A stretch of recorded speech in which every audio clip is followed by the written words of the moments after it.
अथ त्रयोविंशोऽध्यायः 23rd chapter. Maitreya उवाच पितृभ्यां प्रस्थिते साध्वी पतिमिङ्गितकोविदा नित्यं पर्यचरत्प्रीत्या भवानीव भवं प्रभुं विश्रम्भेनात्मशौचेन गौरवेन दमेन च शुश्रूषया सौहृदेन वाचा मधुरया च भोः विसृज्य कामं दम्भं च द्वेषं लोभं मघं मदम् अप्रमत्त उद्यता नित्यं तेजीयां समतोषयत् स वै देवर्षिवर्यः तां मानवीं समनुव्रतां दैवाद्गरीयसी पत्युः आशासानामहाशिषः कालेन भूयसा क्षामां कर्षितां व्रतचर्यया प्रेमगद्गदया वाचा पीडितकृपया ब्रवीत्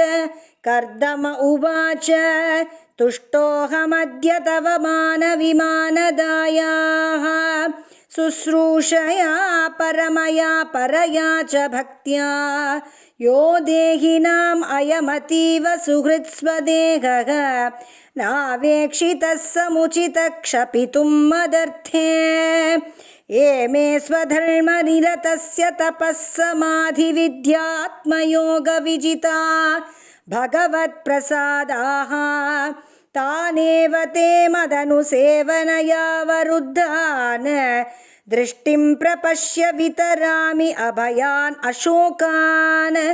अन्ये पुनर्भगवतो भ्रुव उद्विजृम्भ विभ्रंशितार्थरचनाः किमुरुक्रमस्य सिद्धासि भुङ्क्ष्व विभवान् निजधर्मदोहान् दिव्यान्नरैदुरधिगान् नृपविक्रियाभिः एवं ब्रुवाणम् अबलाखिलयोगमाया विद्या विचक्षणम् अवेक्ष्य गताधिरासीत् सम्प्रश्रयः प्रणयविह्वलया गिरेशत् व्रीडावलोकविलसत् हसिताननाः देवहूतिरुवाच राधम्ब तद्विजवृषैतदमोघयोगमायाधिपे त्वयि विभो तदवैमि भक्तः यस्तेभ्यधायि समयः सकृदङ्गसङ्गः भूयाद्गरीयसि गुणः प्रसवः सतीनां तत्रेति कृत्यमुपशिक्षत् यथोपदेशम् येनैष मे कर्षितोतिरिरंसयात्मा सिद्ध्येत ते कृतमनोभवदर्शिताय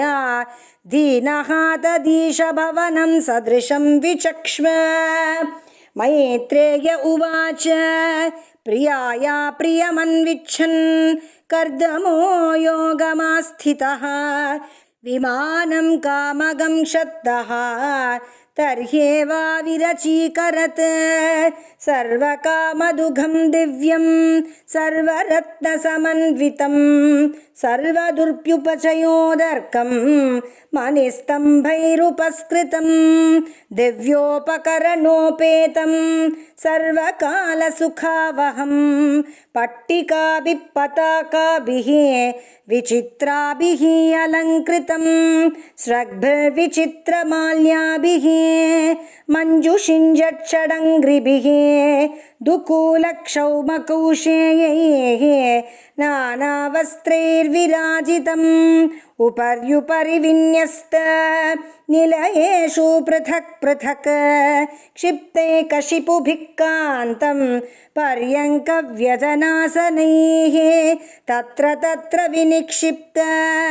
नानाशिल्पोपशोभितं महामरकतस्थल्या जुष्टं विद्रुमवेदिभिः द्वासु विद्रुमदेहल्या भातं वज्रकपाटवत् शिखरेषु इन्द्रनीलेषु हेमकुम्भैरधिश्रितं चक्षुष्पद्पद्मरागाग्र्यैः वज्रभित्तिभिर्विराजितं मूर्तिषु निर्मितैः जुष्टं विचित्रवैतानैः महार्हैः मतोरणैः हंसपारावतव्रातैः तत्र तत्र निकूजितं कृत्रिमान् मन्यमाने स्वान् अधिरुह्य च विहारस्थानविश्राम संवेशः प्राङ्गनाजिरैः यथोपजोषं रचितैः विस्मापनमिवात्मनः एदृगृहं तत्पश्यन्ति नातिः प्रीतेन चेतसा सर्वभूताशयाभिज्ञः प्रावोचत् कर्दमः स्वयं निमज्यास्मिन् हृदे भीरो विमानमिदमारुह इदं शुक्लकृतं तीर्थम् आशिषां व्यापकं नृणां सा तद्भर्तुः समादाय वचः कुवलये क्षणा सरजं बिभ्रति वासो वेणीभूतांश्च मूर्धजान् अङ्गं च मलपङ्केन सञ्छन्नं शबलस्तनम् आविवेश सरस्वत्याः सरशिवजलाशयं सान्तः सरसि वेश्मस्थाः शतानि दशकन्यकाः सर्वा किशोरवयसः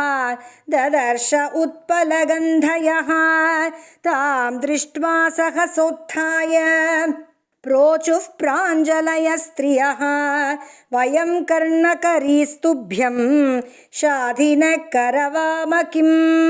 स्नानेन तामहार्हेण स्नापयित्वा मनस्विनीं दुकूले निर्मले नूत्ने ददुरस्ये च मानदाः भूषणानि परार्ध्यानि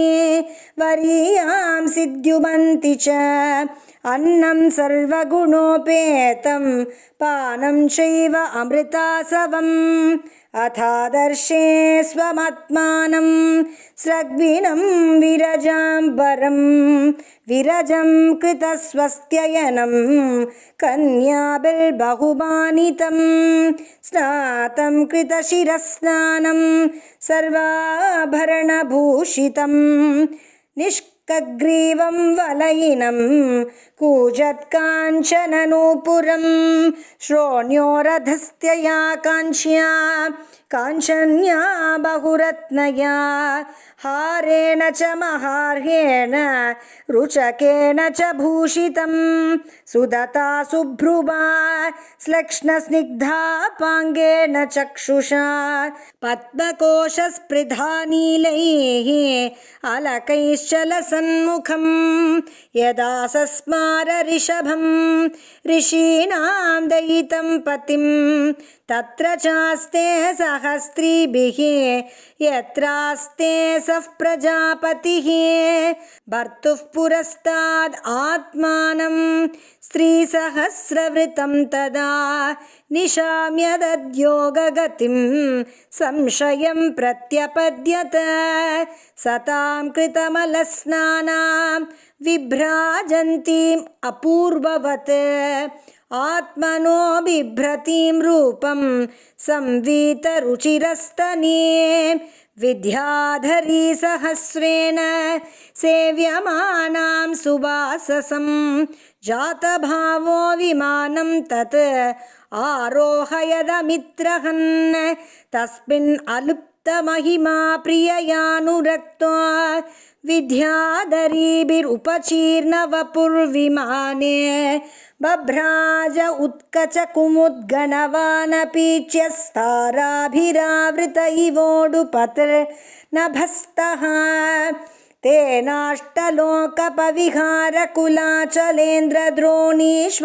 तेनाष्टलोकपविहारकुलाचलेन्द्रद्रोणीष्वनङ्गसखमारुत सौभगासु सिद्धैनुतोद्युधुनिपात शिवस्वनासु रेमे चिरं दनदवल्ललावरूथे वैश्रम्भके सुरसने नन्दने पुष्पभद्रके मानसे चैत्ररत्ये च सरे मे रामया रतः भ्राजिष्टुना विमानेन कामगेन महीयसा वैमानिका नत्यशेत शरल्लोकान्यथानिलः किं दुरापादनं तेषां पुंसामुद्धामचेतसां यैराशितः तीर्थपदः शरणो व्यसनात्ययः प्रेक्षयित्वा भुवो गोलं पत्न्यै यावान् स्वसंस्थया बहुआश्चर्यं महायोगी स्वाश्रमाय न्यवर्तत विभज्य नवधात्मानं मानवीं सुरतोत्सुकां रामां निरमयन् रेमे वर्षपूगानुहूर्तवत् तस्मिन् विमान उत्कृष्टां शय्यां रतिकरीं श्रिता न चाबुध्यत तं कालं पत्य अपीच्येन सङ्गता एवं योगानुभावेन दम्पत्यो रममानयोः शतं व्यतीयुः शरदः कामलालसयोर्मनाक् तस्यां माधत्तरेतस्तां भावयन् आत्मनात्मवित् नोधाविधाय रूपं स्वं सर्वसङ्कल्पविद्विभुः अतः सा सुशुभे सद्यो देवहूतिस्त्रियः प्रजाः सर्वास्ताः चारु सर्वाङ्ग्यः लोहितोत्पलगन्धयः पतिं सा प्रव्रजिष्यन्तं तदालक्ष्य उशती सती स्मयमाना विक्लवेन हृदयेन विदूयता लिखन्ति अधोमुखी भूमिं पदानखमनिश्रिया उवाच ललितां वाचं निरुद्य अश्रुकलां शनैः देवहूतिरुवाच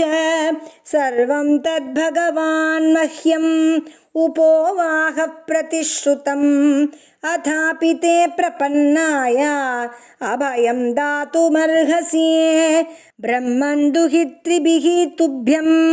विमृग्यापतयः समाः कश्चित् स्यान्मे विशोकाय त्वयि प्रव्रजिते वनम् एतावतालं कालेन व्यतिक्रान्तेन मे प्रभो इन्द्रियार्थः प्रसङ्गेन परित्यक्तपरात्मनः इन्द्रियार्थेषु सज्जन्त्या प्रसङ्गस्त्वयि मे कृतः अजानन्त्या परं भावं तथाप्यस्तु अभयाय मे सङ्गो यः संसृतेर्हेतुः असत्सु विहितो धिया स एव साधुषु कृतः निस्सङ्गत्वाय कल्पते नेह यत्कर्मधर्माय न विरागाय कल्पते न तीर्थपदसेवाये जीवन् अपि मृतो हि सः साहं भगवतो नूनं वञ्चिता मायया दृढं यत्त्वा विमुक्तिदं प्राप्य न मुमुक्षेय बन्धनात् इति श्रीमद्भागवते महापुराणे पारमहंस्यां संहितायां तृतीयस्कन्धे कापिलेयोपाख्याने त्रयोविंशोऽध्यायः। श्रीहरये नमः। श्रीहरये नमः। श्रीहरये नमः। गोपिका जीवनस्मरणं गोविन्दा गोविन्दा।